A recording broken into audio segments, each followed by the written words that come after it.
Serial में आने वाला है एक नया ट्विस्ट। जी हाँ दोस्तों, अब यहाँ पर डिम्पी ने हम लोगों को हमेशा हमेशा के लिए अलविदा कह दिया है और इस सब का जिम्मेदार और कोई नहीं, खुद डिम्पी का अहंकार और उसकी बदतमीजियां हैं।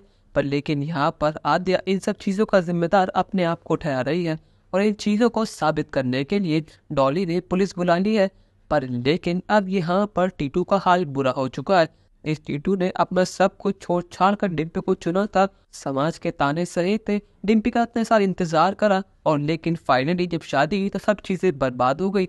पर लेकिन चाहे डिम्पी कैसे भी हो, पर लेकिन टीटू का प्यार तो डिम्पी ही थी। अब यहाँ पर टीटू अपने किस दिल की बात करेगा? अब यहाँ पर टीटू किसके लिए जिएगा? ना उसके पास परिवार है, ना उसके पास अपनी पत्नी है, ना ही उसके पास अंश है। पर लेकिन अब यहाँ पर टीटू का सारा दुख गुस्से में बदल जाने वाला है। उसकी आंखों में जो आंसू है वो गुस्से के शोले बनने वाले हैं और एक गुस्सा किसी और पे नहीं, खुद आधे पे फूटने वाला है। अब यहाँ पर टीटू बहुत बड़ा कदम उठाने वाला है। वो सभी घर वालों के सामने आधे को थप्पड़ लगाने वाला है और ये देखकर सभी घर वालों को तो होश उड़ चुके हैं। यहाँ पर जैसे डॉली ने आद्या पर इल्जाम लगाया और आद्या का मुंह बंद हो गया, टीटू समझ गया कि दाल में कुछ तो काला है। यहाँ पर उसने पूछा कि आद्या आखिर बात क्या है, ये सब कैसे हुआ? डॉली कहते कि ये सब इसकी वजह से हुआ। आज जो कुछ भी उसके जिम्मेदार सिर्फ आद्या है। इसने अंश को और डिम्पी को अलग करने का प्लान बनाया था, पर लेकिन इसके प्लान में डिम्पी ने अपनी जान गंवा दी।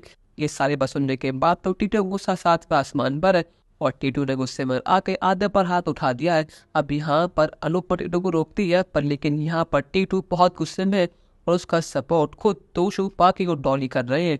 पर लेकिन यहाँ पर आद्या पूरी तरह सहम चुकी है। यहाँ पर आद्या को समझ ही नहीं आ रहा कि वो क्या करे। अब यहाँ पर अनुज भी बहुत कोशिश करता है टीटू को संभालने के लिए, पर लेकिन यहाँ पर टीटू काबू में आ ही नहीं रहा। पर लेकिन क्या यहाँ पर टीटू ने सही करा? क्या यहाँ पर साबित होगा कि आद्या इन सब की जिम्मेदार है या फिर नहीं, या फिर अनुप इन सब चीज़ों को छोड़कर आगे बढ़ जाएगी?